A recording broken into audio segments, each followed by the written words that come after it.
এই তো গতকাল সন্ধ্যাবেলা কিছু লাইট ডগা নিয়ে আসছিলো, আর ডগাগুলো এত কচি আর নচনচে ছিল, মনে হচ্ছিল যে আমি রাত্রেবেলায় রান্না করে খাই। হ্যালো সবাইকে, সবাই কেমন আছো? আশা করি ভালো আছো, আর আমি ভালো আছি।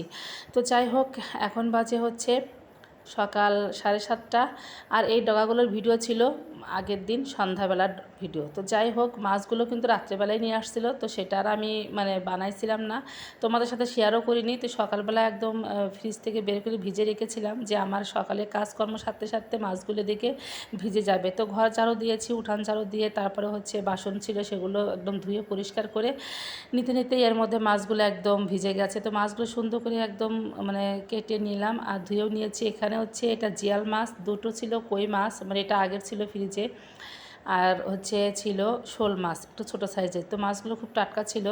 তো এদিকে মাছ ধুয়ে কেটে আনতে কিন্তু অনেকটাই বেলা হয়ে গেছে, সকালে কাজকর্ম সারতে প্রায় 9টার মতো। তো বাচ্চাদের খিদে লেগে গেছে, ছেলে মেয়ের, ওদের জন্য আবার হোটেল থেকে নিয়ে আসলো হচ্ছে ডাল পরোটা।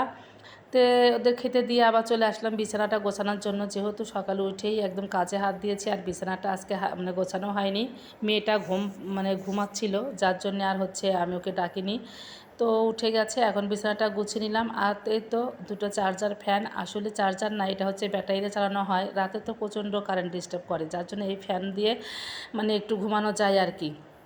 তো এদিকে হচ্ছে গোলা প্রসাদ খাচ্ছি। আজকে হচ্ছে মঙ্গলবার, পাশের বাড়ি কাকিমা হচ্ছে পূজা করেছে মঙ্গলচণ্ডীর, মা মঙ্গলচণ্ডীর।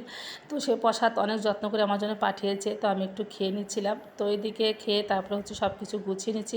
আর এখানে হচ্ছে 2 রকমের মাছ নিয়েছি। এর তো হচ্ছে পুঁটি মাছ, এই মাছগুলো আগের ফ্রিজে ছিল, বের করে ভিজে রেখেছিলাম। এই মাছ দিয়ে হচ্ছে হাতে মাখা চচ্চড়ি রান্না করব। লাইট ডগা, আলু, পেঁয়াজ, রসুন, কাঁচামরিচ কেটে নিয়েছি। তারপরে হচ্ছে শোল মাছ তো টাটকাই, গতকালকে নিয়ে আসছে। তো সেই মাছটা দিয়ে রান্না করব হচ্ছে ওল কচু আর আলু দিয়ে, পেঁয়াজ রসুন দিয়ে একটা রসার মতো আর কি। আর এটা হচ্ছে দুধ পোল্লা, আবার ধুম্বা বলে অনেকে, সেটাও কেটে নিয়েছি। আর এখানে একদম বাটা কষা করে নিয়েছি আদা জিরা। আসলে বরাবরের জন্যই আমি তো সবসময় একদম গুছিয়ে নিয়ে রান্নাবান্না করতে যাই, কারণ গুছিয়ে নিয়ে রান্নাবান্না করতে গেলে খুব একটা সময় লাগে না, এটা কিন্তু সবাই জানো। তো হচ্ছে আর দেখা যায় রান্নাবান্না করতে গেলে অত ওঠা বসাও করা লাগে না, দৌড়াদৌড়িও করতে হয় না, অনেক নিশ্চিন্তায় রান্নাবান্নাটা করা যায়, খুব তাড়াতাড়ি হয়ে যায়। তো এদিকে ভাতটা বসিয়ে দিয়েছিলাম, ভাতটা হচ্ছে বলক উঠে গেছে, তো এর মধ্যে ভাতটা হয়ে গেল। এখন হচ্ছে মাছগুলো ভাজি করে নেব। তো পুঁটি মাছগুলো অনেক বড় বড় চলা ছিল, তো ভাবলাম যে পুঁটি মাছ যেহেতু আছে, বেশ কয়েকদিন আগে আনা হয়েছে, পুঁটি মাছটা এখনও খাওয়া হয়নি, তো হাতে মেখে চচ্চড়ি রান্না করি। তো একটু অল্প তেলে হালকা করে ভাজি করে নিচ্ছিলাম, কারণ যেহেতু কাঁচা মাছ দিয়ে রান্না করলে বেশি ভালো লাগে, তো সবাই তো আর কাঁচা মাছ খেতে পারে না, যার জন্য একটু হালকা ভাজি করে নিচ্ছিলাম, এপিট ওপিট একটু কাঁচা কাঁচায় রাখছিলাম। তো মাছগুলো ভাজি করে নিয়ে এখন হচ্ছে শোল মাছটা ভাজি করে নিচ্ছি। শোল মাছগুলো একটু ছোটো সাইজের, বলছিলাম যে একটু বড়টা নিয়ে আসতে, তো বড়গুলো পাইনি, ছোটো সাইজের পাইছে, তো সেগুলো নিয়ে আসতে। তো ভাবলাম যে যেহেতু টাটকা মাছ আছে আর ছোটো সাইজের, একটু ভালো করে ভাজি করে নেই, কারণ বড় মাছগুলো খেতে বেশি মজা লাগে।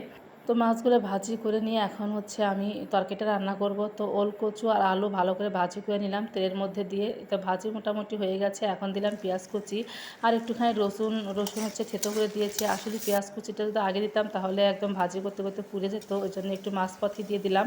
তো ভালো করে পেঁয়াজগুলো ভাজি করে নিয়ে এখন দিলাম হচ্ছে বাটা মশলা, আদা জিরা বাটা, আর হচ্ছে একটুখানি ধনিয়ার গুঁড়া আর মরিচের গুঁড়া দিয়ে সুন্দর করে কষিয়ে নিয়ে দিয়ে দিলাম মাছ, শোল মাছ। এইভাবে একটু কষিয়ে নিলে পরে তারপরে কিন্তু খেতে বেশি ভালো লাগে, যার জন্য এইভাবে একটু কষিয়ে নিলাম। এখন দিব হচ্ছে পরিমাণ মতো একটু ঝোল। তো বেশি একটা ঝোলও রাখবো না, কারণ এই মাছের ঝোল রাখলে খেতে বেশি ভালো লাগবে না, যার জন্য একটু মোটামুটিভাবে ঝোল রাখবো। তো ঝোলের কালারটা কিন্তু অনেক সুন্দর হয়েছে, আর খেতেও অনেক ভালো লেগেছিল। আর ওল কচুটা এত ভালো ছিল, ভাজি করতে সুসিদ্ধ হয়ে গেছে। তো যাই হোক, ঝোলটা প্রায় হয়ে গেছে, গরম মশলা বাটা দিয়ে দিয়েছি, এখন হচ্ছে নামিয়ে নেব। আর ঝোলটা খেতেও অনেকটা মজা হয়েছিল। তো সবাই খেয়ে মোটামুটি প্রশংসা করেছে। আসলে রান্নাবান্না যখন করতে যাই তখন মনে হয় যে যেমন তেমন করলে হবে না, একটু ভালো করে করব মনোযোগ দিয়ে, যতই নিজের কষ্ট হোক না কেন, যাতে করে সবাই একটু তৃপ্তি করে দুপুরবেলা ভাত খেতে পারে, কারণ দুপুরে খাওয়াটাই কিন্তু এক সবচেয়ে ভারী খাবার। রাত্রে তো কিন্তু তেমন সবাই খায় না, বা হচ্ছে সকালেও তেমন একটা না, এটাই হচ্ছে ব্যাপার। তাই জন্য আমরা গৃহিণীরা কিন্তু সবসময় চেষ্টা করি একটু যত্ন করে ভালোবাসা দিয়ে রান্নাবান্না করার জন্য। আমার কাছে এটাই মনে হয়, জানি না কার কাছে কেমন। তো যাই হোক, এদিকে কিন্তু প্রচণ্ড গরম পড়েছে, সেই হাই লেভেলের। আজকে হচ্ছে বেশ কয়েকদিন যাবতই এরকম গরম পড়েছে, রাত্রে তো ঠিকমতো ঘুম হয় না, এদিকে বিদ্যুৎও থাকে না।